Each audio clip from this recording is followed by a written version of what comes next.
The Sun, our nearest star. In the fall of 2003, it unleashed an eruption of energy equal to 200 billion hydrogen bombs,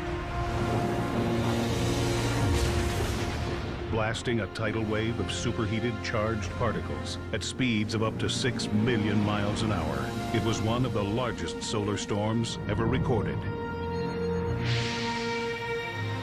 And it was aimed at Earth. They were some of the fastest, hottest, and strongest storms ever measured. Assaulting the Earth, the sun's energy forced space station astronauts to take cover in their most sheltered compartments. Lights went out, communication streams were cut, airliners scrambled for safety. This really was a hurricane of space storms. Though no major damage was done, these storms were a stark reminder that we live at the constant mercy of the sun. It controls all aspects of our lives, our climate, our food, our bodies. We actually live inside the sun's atmosphere. We, along with all the other planets, are greatly influenced. But is its influence changing? It's actually growing more powerful. Might we lose its protection from deadly cosmic rays? At its boundary, where it's protecting us from the intergalactic winds, that boundary is actually shrinking a bit. Will our technology-dependent society be able to handle another solar superstorm? Sometimes these effects can be so severe that they're catastrophic. And when will the next superstorm strike?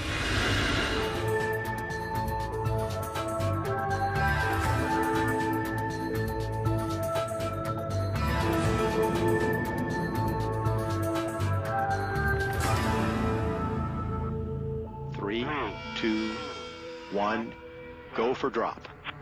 Pegasus is away on the IBEX mission. All Pegasus. Fall 2008. Stage 1 ignition. NASA launches IBEX, the Interstellar Boundary Explorer.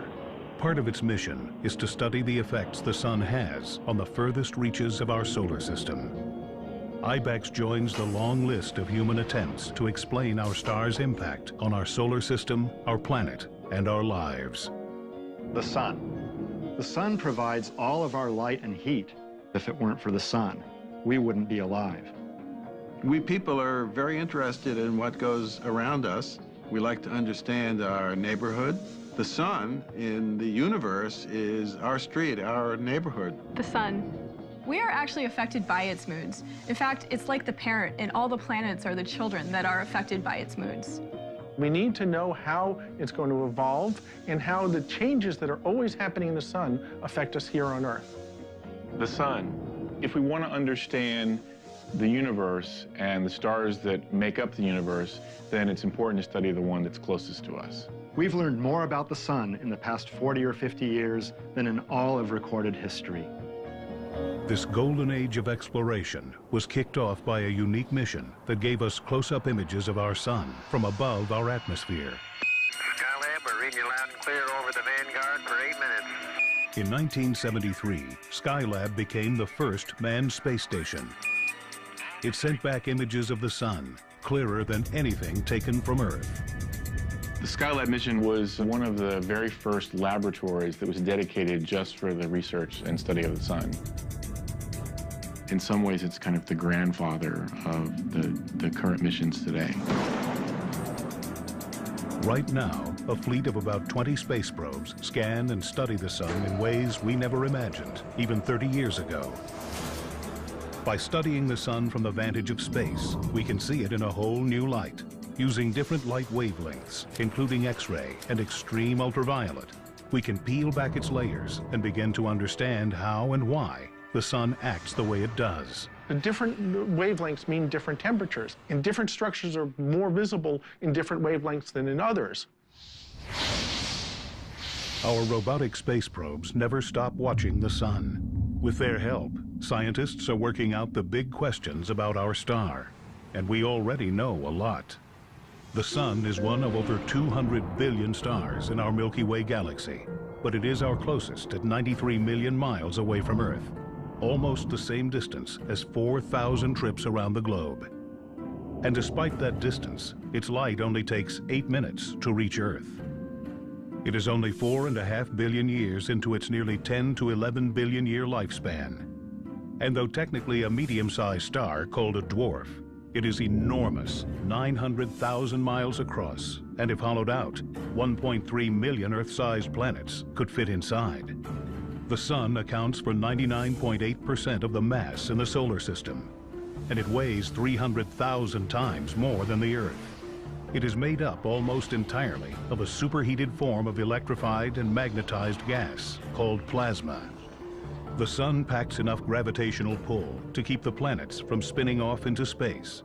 And as Copernicus first suggested, it rules the center of our solar system with a gravitational iron fist. Copernicus's model, in which he placed the Sun in the middle of the solar system with all the planets going around it, instead of everything going around the Earth, was a giant paradigm shift. It meant that the Sun is the most important thing in the solar system. It meant that we really should understand the Sun. Our Sun, like all other stars in the universe, is made from the dust of stars that lived and died over billions of years, going all the way back to the Big Bang. So our Sun and our solar system is really the debris from many generations of stars. The Sun we see every day is the solar system's source of power. Deep in the center of our star, its core is superheated to 27 million degrees Fahrenheit and is the engine that drives it all. Inside the Sun's core, the process of fusion is occurring, and that fusion process is giving off light and particles. Every second the Sun shines, it releases the same amount of energy as 1 million H-bombs. The Sun's light is made of particles called photons, born in the core, then propelled by convection currents through the radiative and convective zones of the Sun. Eventually, they reach the volatile outer layers of our nearest star. The Sun's outer parts consist of 3 regions. There's the photosphere, or surface of the Sun, and it's not really a hard surface like that of the Earth. The Sun is gaseous throughout. And the temperature of the photosphere is around 10,000 degrees Fahrenheit. Above the thin layer of the photosphere is another thin layer called the chromosphere. And the chromosphere is slightly hotter than the photosphere, which is counterintuitive because you would think that as you go away from the source of all the energy and heat, the core, that temperature would drop. But in fact, the temperature rises from the photosphere to the chromosphere. And it gets even hotter as you rise to the third layer of the atmosphere called the corona. And then beyond the chromosphere is a large, tenuous, extended region, the corona, which is millions of degrees. The Sun produces a continuous outward flow of energy called the solar wind. Constantly blowing, it carries energy out into the solar system, extending our Sun's reach 9.3 trillion miles, well beyond Pluto. The space in between the planets and the space in the entire solar system is not an empty void, but it's full of these particles and it's full of these rays of light. While the solar wind blows away from the Sun, its gravity holds and pulls everything in. Take comets. All comets orbit the Sun and can get pulled directly into the line of fire. Recently, scientists witnessed one of the Sun's most dramatic outbursts, a coronal mass ejection, ripping the tail off a comet. When it hit the comet, the tail was cut off like you took a knife, and the tail drifted away. And then it took a little more time for the comet to generate more gas and plasma and dust and create a tail. It tells us about how the solar wind moves in the solar system and how it can affect things. The Sun affects everything it touches, even us. To learn just how much, scientists sometimes rely on a remarkable cosmic coincidence. The lethal output of the Sun has made studying it almost as difficult as understanding it. But scientists can get a good look at our nearest star thanks to a cosmic coincidence. A total eclipse of the Sun.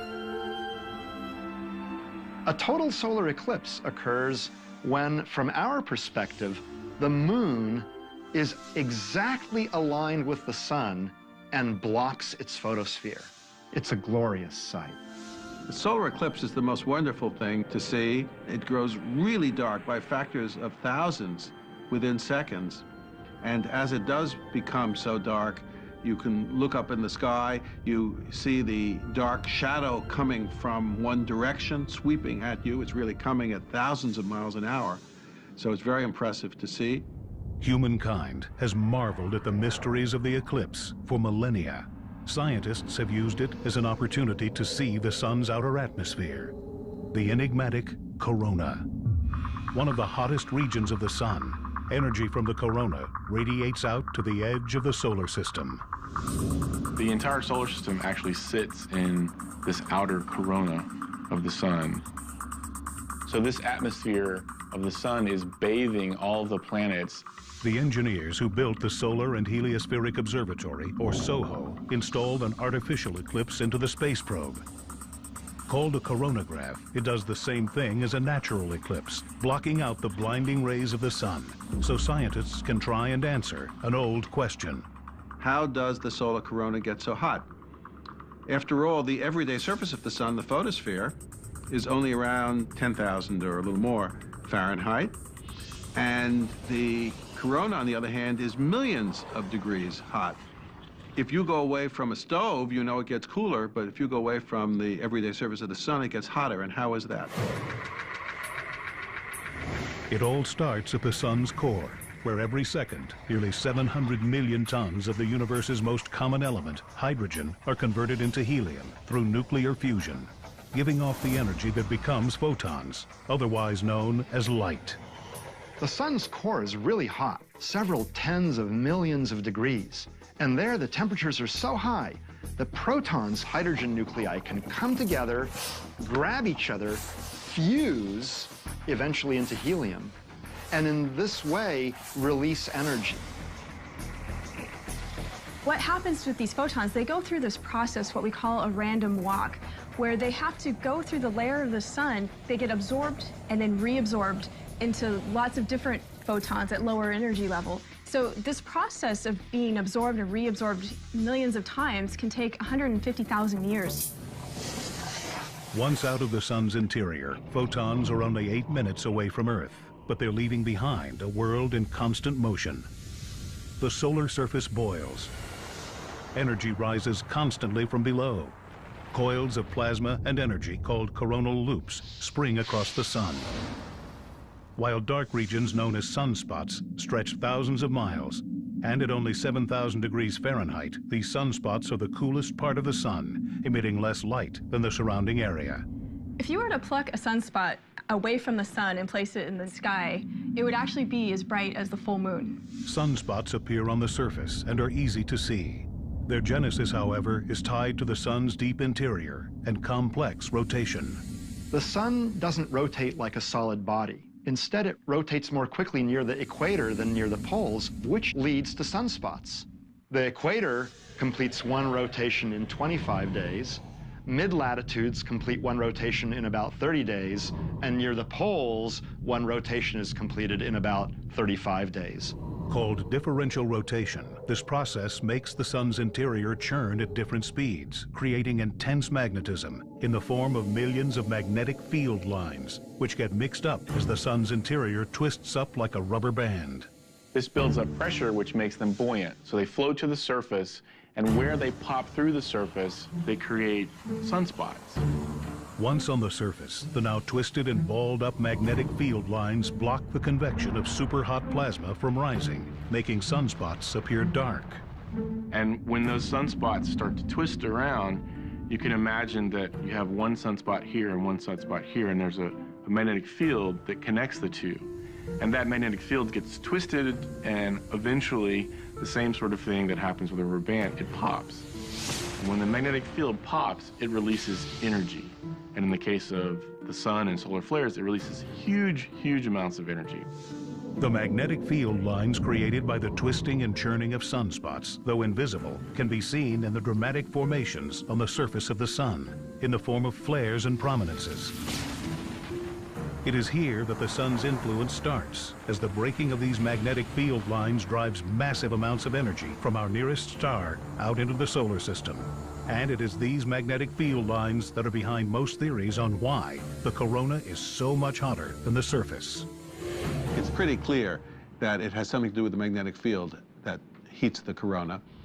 But presumably there are waves along the magnetic field that bring energy from underneath the surface of the sun into the corona.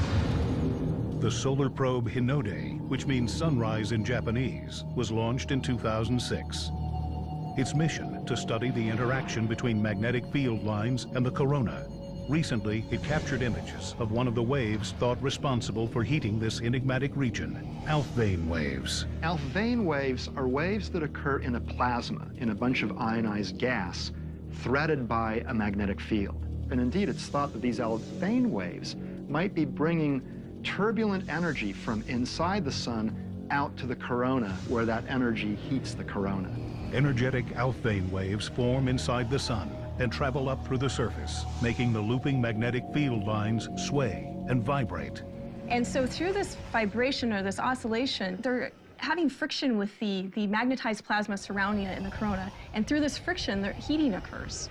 It's this heat delivered to the corona that radiates out into space, filling our solar system with the sun's energy. But this energy is not constant. Our sun is an ephemeral body, never the same from one day or 1 year to the next. Like Earth changes with seasons, so does the sun. And when the solar seasons change, anything can happen.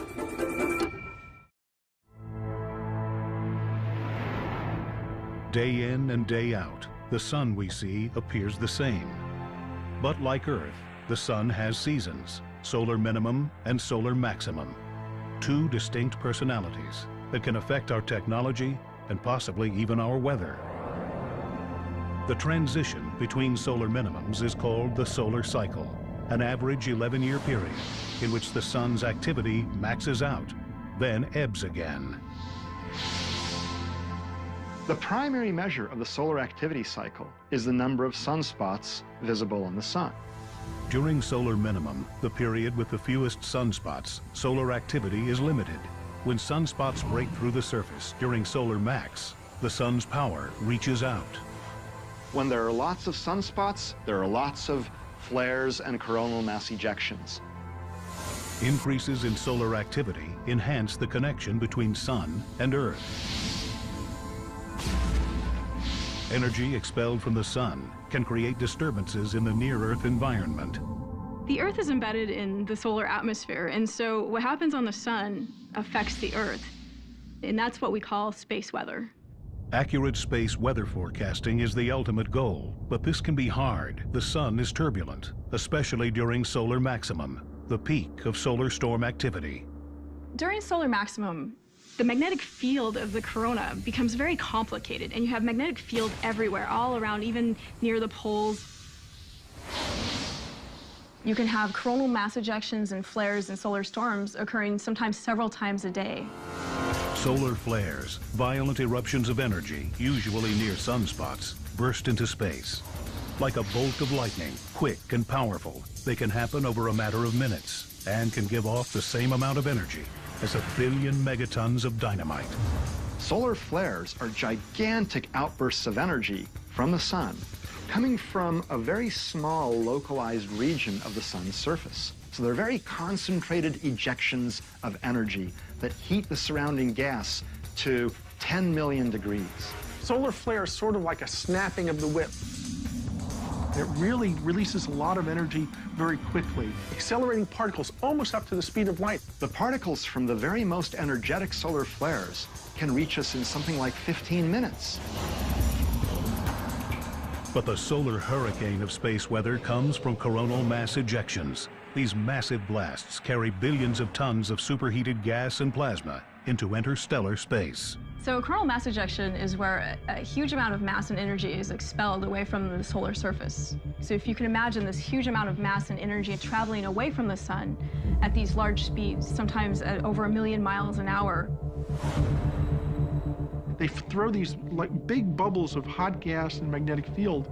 It can move off the sun so quickly that it actually creates a shock wave.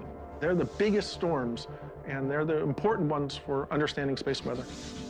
Solar probes, like SOHO, have captured the sun expelling massive amounts of energy into space. But scientists are most concerned when they see something called the halo effect, when the cloud of energy appears to surround the coronagraph. That means the sun has aimed its latest blast at us, like in the massive solar storms of 2003. The fastest coronal mass ejection ever studied in modern times came from these storms. Shortly after the initial blast from the sun, SOHO was bombarded by charged solar particles, protons and electrons, overwhelming the camera and causing the image to drop out. What happens is you see a sort of snow on the camera, all sorts of sparkles going by, and that's the particles accelerated by the coronal mass ejection hitting the actual camera on SOHO. If caught off guard, solar storms can harm astronauts, exposing them to the same amount of radiation in seconds that we receive on Earth in a year. So if we're going to send astronauts back to the moon and to Mars, it becomes very important to be able to determine when these coronal mass ejections and storms are going to occur. The charged particles embedded in these coronal mass ejections are dangerous. It's a lot of radiation that would hit an astronaut. Astronauts and satellites aren't the only potential victims of solar storms. The particles blasted towards Earth can interact with our magnetic field, occasionally wreaking havoc. When this material comes smashing into the Earth's magnetic field, it causes it to ring almost like a bell. And when you have a magnetic field, and when that magnetic field moves, physics tells us it's going to create currents. And so electrical currents will be created in the outer atmosphere of the Earth. And these electrical currents can cause all sorts of disturbances. The currents create problems for satellites orbiting the Earth. They disrupt global positioning systems. They can interfere with communications equipment, causing radio blackouts and knocking out mobile phone systems. These mass ejections can send so many charged particles toward the Earth that some of them make it through the Earth's magnetic field and even reach power stations here on Earth, causing surges of electrons and power outages and short circuits and things like that. In extreme situations, solar storms cause excessive radio interference and increased levels of radiation, requiring planes flying near the poles to be rerouted. But as powerful as the storms were in 2003, they're no match for what astronomer Richard Carrington saw in 1859, a super flare. The super flare of 1859 was incredible because prior to this event, we didn't even know that flares existed. Carrington saw this huge bright flash on the sun with the unaided eye, and in order for him to see that, it had to have been a super huge flare. There were reports of telegraph lines running without being powered. We probably won't see another one that intense in our lifetime, although it's hard to say for sure. The sun has thrown us some surprises. If a similar storm were to strike today, one recent estimate projects 130 million people would lose power, possibly for months.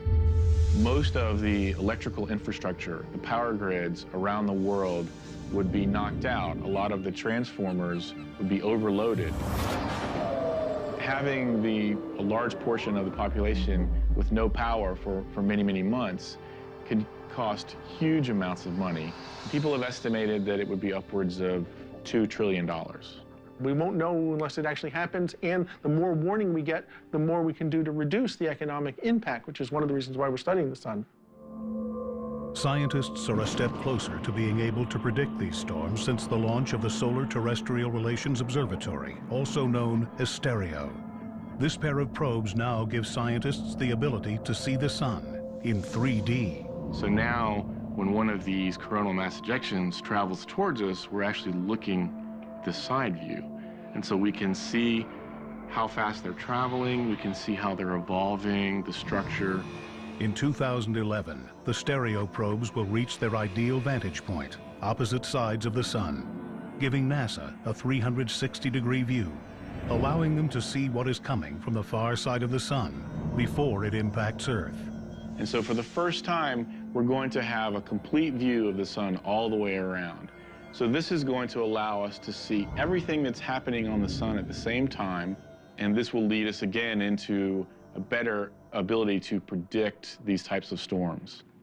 But as dangerous as solar maximum can be for its increase in space weather, the sun's solar cycle counterpart and calmer period, solar minimum, may come with its own dangers. When there are a low number of sunspots on the sun, the climate here on Earth can actually cool a little bit. 2008 saw the fewest number of sunspots in nearly a century, with a total of 266 sunspot-free days. In 2008, we were at sunspot minimum, but by now we expected to be climbing out of that sunspot minimum, and we're not. So this could mean that this particular sunspot minimum is more protracted. Scientists believe that past protracted minimums have had a chilling impact here on Earth. Now, every once in a while, the sunspot activity cycle seems to just go away or become much diminished. There was such a period around 1650 to the early 1700s. There were only about 50 sunspots recorded, when normally in the same time frame there are tens of thousands. So it was a really low period of sunspots. It was called the Maunder minimum. The sun was in a quiet state. And that was associated with lower than normal temperatures here on Earth. Europe experienced sort of a mini ice age during those few decades. Whether or not this current minimum will be protracted enough to have such a large impact on Earth won't be known for years. But another measure of solar activity, the solar wind, appears to be waning. And that could impact Earth tomorrow. Bathed in the sun's atmosphere, Earth is shielded from deadly cosmic rays. And while the sun's power protects us, it can also harm us. Life on Earth survives this close to its star, thanks in part to its ozone layer. But what would happen if the ozone layer were gone? If Earth lost much of its ozone layer, ultraviolet radiation from the sun would penetrate through the atmosphere and reach the Earth's surface. The sun's massive amounts of ultraviolet rays would quickly eliminate most basic elements of the food chain, wiping out plants and then animals. If we are bathed in huge amounts of ultraviolet light, eventually the life on the Earth would die. But what could cause such a catastrophic collapse of the ozone layer? Something the sun is supposed to protect us from: a gamma ray burst. Gamma ray bursts are intense, brief flashes of the most energetic kind of radiation known, gamma rays. The most powerful events in the universe. In seconds, they give off the same amount of energy that the sun will emit in its entire life. They occur when certain large mass stars die or even collide. They can be generated from very extreme processes, such as large mass stars collapsing into black holes. They occur somewhere in the sky roughly once per day, and they come from very, very far away. Most of them are billions of light years away. But just 8,000 light years away, deep within the Sagittarius constellation, buried in a pinwheel-like formation, looms a potentially ticking time bomb. WR-104. Two stars locked in a cosmic dance, spinning a full rotation once every 8 months. But one of these stars is on the verge of going supernova and emitting a gamma ray burst.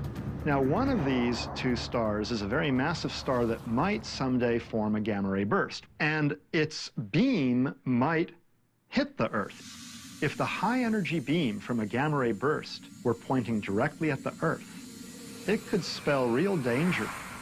The radiation from the gamma ray burst would be so intense, very short, on the order of 10, 20 seconds, but this would set up a chain of events which eventually would deplete the Earth of maybe 50 or more % of the ozone layer.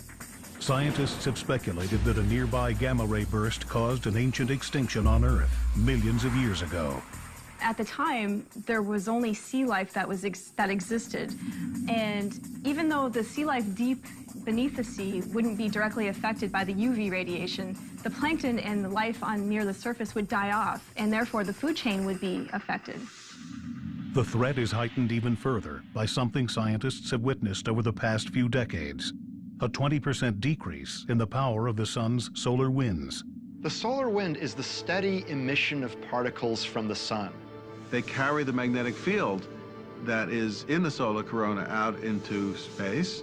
It exists even when there are no coronal mass ejections or solar flares. The solar wind continues way out beyond the orbit of Pluto and has actually blown a bubble in interstellar space. Now, that's a bit of a protective bubble because the magnetic fields protect us from charged particles coming from outside. Normally, solar winds stream off the sun in all directions at speeds of 1 million miles per hour.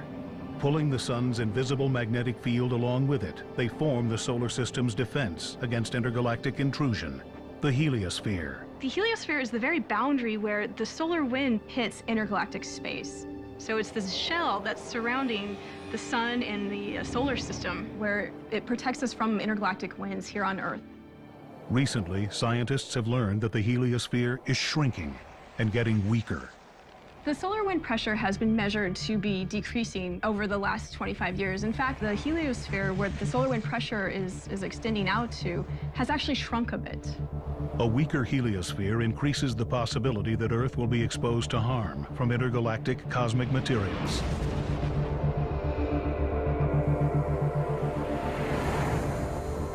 So if there's less solar wind, then the heliosphere itself is going to shrink. And that makes it easier for more cosmic rays to enter into the solar system. Already, the amount of high-energy electrons, a small but telling aspect of cosmic rays around Earth, has jumped in number by 20%. Looks like the cosmic ray electrons have increased, and you would expect that. If the solar wind has decreased by 20–30% over the last 15 years, the bubble will have gotten smaller, and you expect an increase in galactic cosmic rays. The good thing for us is that we live on a planet with a thick atmosphere and a magnetic field. So we have two types of shields that protect us. But that could change when WR104 emits its gamma ray burst, possibly upsetting the balance of Sun and Earth, a balance that may already be in jeopardy because of something the Sun did billions of years ago.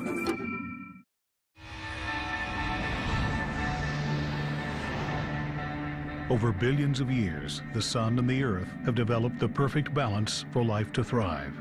Sitting in the Goldilocks position of the solar system, not too hot and not too cold. The Sun gives us just enough light, just enough heat, and just enough energy to fuel our planet and our lives.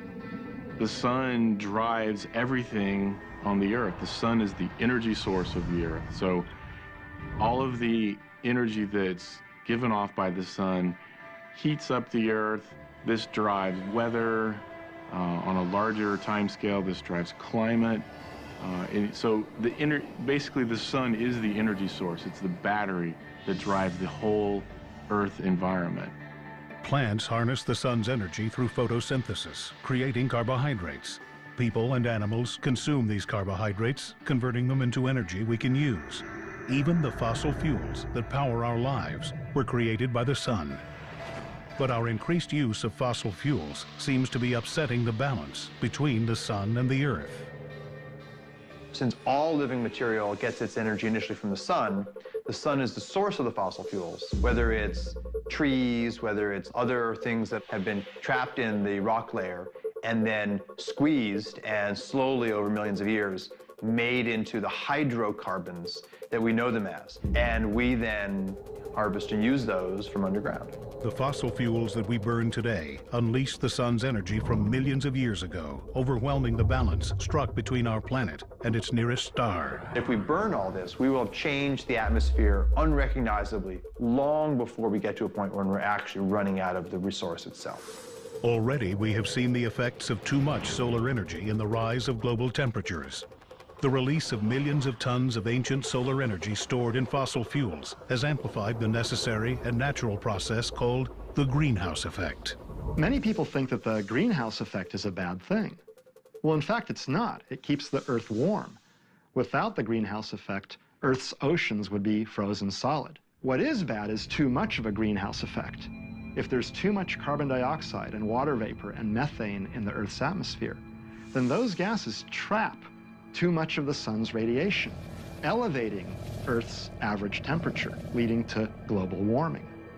Now that can cause a melting of the polar caps and a rise in the ocean levels, leading to just a calamity on Earth if it happens too quickly. Not only will our atmosphere continue to trap more heat, it could start to decay. Continued use of fossilized solar energy will allow in undesirable amounts of radiation from our Sun. Right now, our ozone layer prevents the majority of the Sun's ultraviolet radiation from reaching Earth, while allowing just enough sunlight to give us what we need to survive. Sunlight interacting with our skin produces vitamin D, which is a very useful vitamin. Vitamin D can protect us from a number of diseases, including the bone disorder osteoporosis and heart disease. But here, too, a balance has been struck. Too much sun can alter our DNA, causing skin cancer. Maintaining the equilibrium between sun and earth that allows life to thrive will require using less of the sun's ancient energy and more of the energy it delivers on a daily basis. After all, the sun's energy output is estimated to be 386 billion megawatts. Meaning in 15 minutes, our star radiates as much energy as all life on Earth consumes in 1 year. Tapping this power source has been the goal of scientists for decades. For sheer size, a solar satellite would be unprecedented. A structure 35 to 40 square miles covered with solar cells, able to capture the sun's energy 24 hours a day and beam it to Earth. NASA has yet to achieve a goal on that scale, but their work with solar technologies in space has advanced technology here on Earth. History of solar cells is essentially a technology that came back down to Earth from space. When we first started to work on the Apollo and Mercury and Gemini programs, we needed power plants in space. Solar cells were a natural way to do that. Currently, we have two ways of directly harnessing the sun's energy. Solar thermal, which converts the sun's energy into heat by concentrating it enough to drive turbines, and solar panels, which use silicon-based technology to directly convert the energy from above into electricity.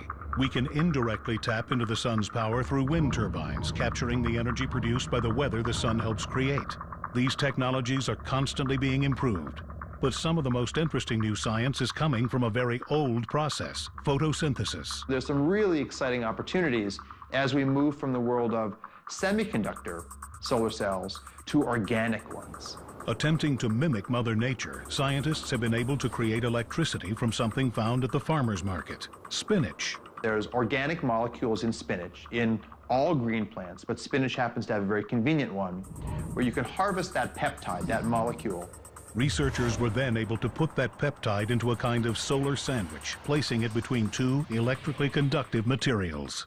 And when it's exposed to sunlight, it will circulate electrons, which is current, which is electricity. So these organic molecules can actually become little solar cells.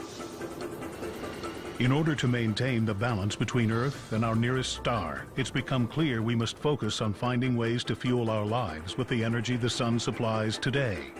After all, the promise of solar energy is that for as long as the sun shines, its power can be ours. But what will happen when its power becomes too plentiful?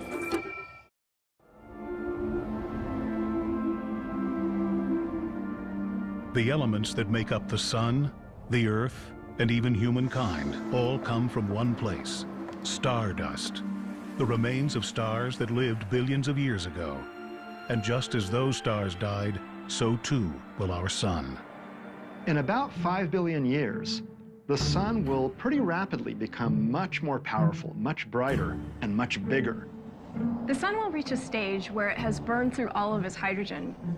And once that happens, it will start to burn through all of its helium. The sun will start to expand as it reaches a stage called a red giant.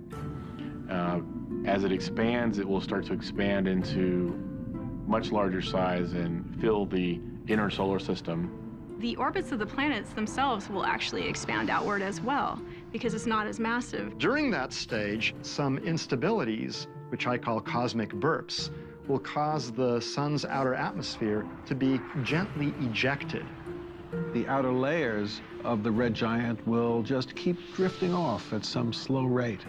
The hot inner layers of the sun will ionize that cloud of gas surrounding it and cause it to glow.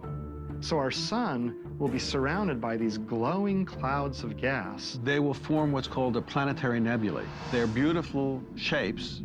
Some are just purely round, but some have been distorted into other shapes. They've come off non-symmetrically from the star underneath. What'll remain is the contracting core of our sun. And it won't produce any new energy through nuclear reactions, because all the nuclear reactions will have stopped. So it'll continue contracting and slowly fading with time. It's very similar to the process that creates, say, supernova, but our sun is not big enough, doesn't have enough stuff to actually create a supernova. So its final stage will be this object we call a white dwarf star.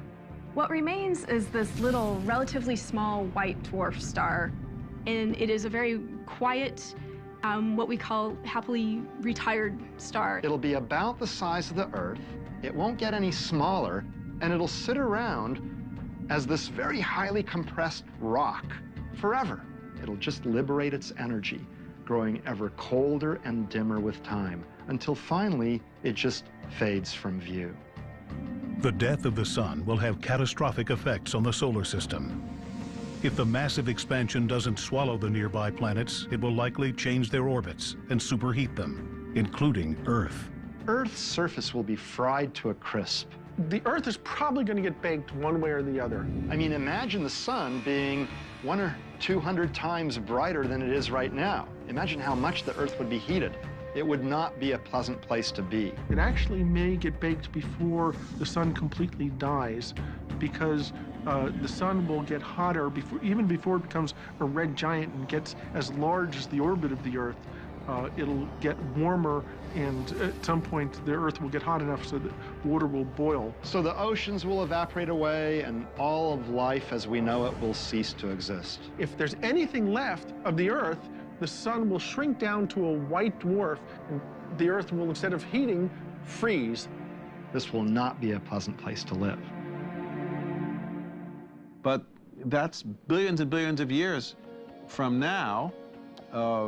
We've only had rockets in space, satellites, for 50 years or so. Now we're talking billions. So clearly we'll be able to travel around the solar system at the very least, to go to places that will be at the temperature that the Earth is now, and we'll be able, by that time, to go to more distant solar systems. So I don't spend a lot of time worrying about what's going to happen to the sun in 5 billion years. The sun gave us our life, and it will eventually take it away. And though the Earth will die, it and everything on it will, in some part, live on. The stardust that gave Earth and all of its inhabitants life will one day become the stardust that gives rise to a new generation of planets, stars, and life. So indeed, we are stardust. The carbon in your cells, the oxygen that you breathe, the calcium in your bones, the iron in your red blood cells. All those elements were created deep inside stars through nuclear reactions. And because some of those stars explode, we eventually are able to exist. The realization that we came from the stars is one of the greatest discoveries ever in all of science.